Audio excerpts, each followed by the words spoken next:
NBC Connecticut, connecting you.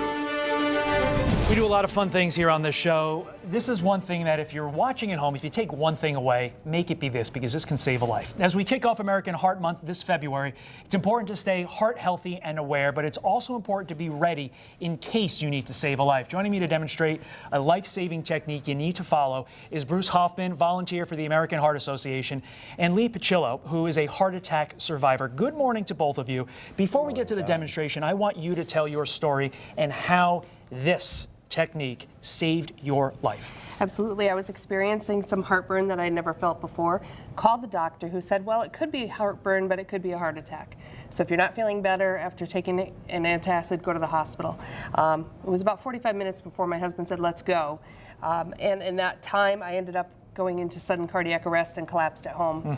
My husband called 911 and immediately came back to me and performed hands-only CPR. And doctors and paramedics, they all said he was a hero. Had he not done that within the first few minutes, I might not have survived, and I might not have had as good of an outcome as I have had. Because you look spectacular, and obviously you did have a broken rib. A few. Yeah, a few. That is the cost of doing business in this situation. Absolutely, Yes, it is. absolutely. Let's get right to this. Show us how to do this so we can save lives at home. So Anthem, Blue Cross Blue Shield, the foundation has supplied and financially supports American Heart Association. So we have a couple mannequins here. We have kits. There's really two things that you want to be most aware of when a patient goes into cardiac arrest. Two things that tell you the patient's really sick. The first one is, what are they responsive? So are they talking? And then the second thing is, are they breathing? If you have both of those things, they're not responding to you and they're not breathing, go ahead and jump right into what we call hands-only CPR.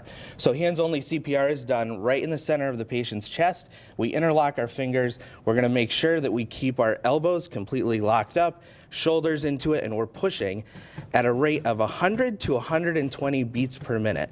And we continue to do that until help arrives. A lot of people ask, well, what happens if I get tired, or what happens if I start seeing stars, or if I get too tired?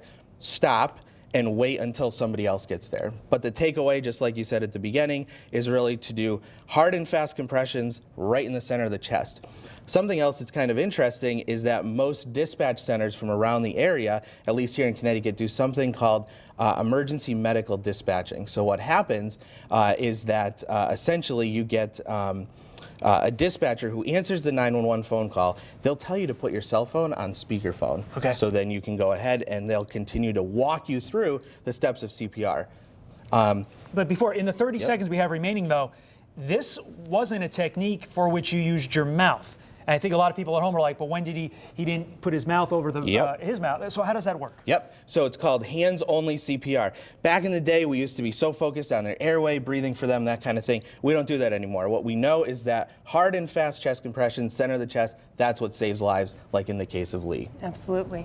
And one of the great opportunities that's out there for people is the upcoming Go Red for Women luncheon. We're going to talk about that. It's going to be in Hartford. Anthem is helping to fund training for about 400 people at that luncheon. So if you can come out to the luncheon, it's a great opportunity to learn hands-only CPR. Absolutely. Set me up beautifully. It's on the screen. Coming up next month, Heidi Voigt will be MC for this year's Go Red for Women luncheon, happening at the Connecticut Convention Center on March 15th. For more information, you can search Heart on NBCConnecticut.com and the NBC Connecticut app. Guys, thanks so much. It is great to have you here on more levels than one. Absolutely. And thank you for showing us what we need to know.